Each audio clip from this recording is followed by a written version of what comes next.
सिंध के तालीमी इदारों में नकल माफिया के गिर्द घेरा तंग। सूबाई वजीर यूनिवर्सिटीज़ एंड एजुकेशन बोर्ड के सख्त इक़दाम जारी। नकल माफिया के सहूलतकार अफसरान की फहरिस्तें भी मुरतब करने की हिदायत की गई है।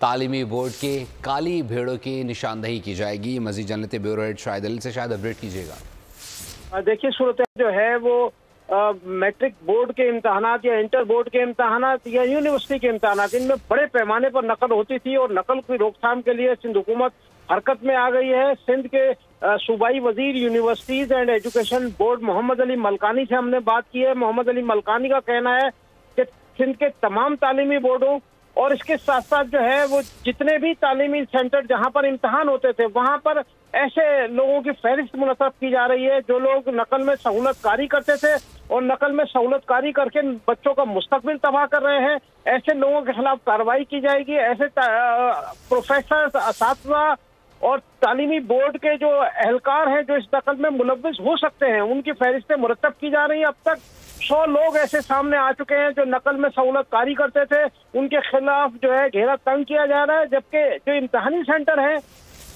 उसमें जो पुलिस एहलकार तैनात होते हैं वो पुलिस एहलकार भी नकल में मुआवनत करते हैं। इसके लिए वजीर दाखिला से बात की जा रही है।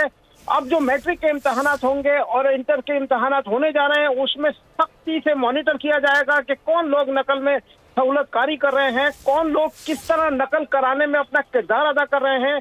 सूबाई वजीर मोहम्मद अली मलकानी ने वालिदैन से अपील की कि खुदा के वास्ते अपने बच्चों की नकल में मदद करने के बजाय उनको पढ़ने में मदद करें, उनकी कोचिंग का सिस्टम दुरुस्त करें।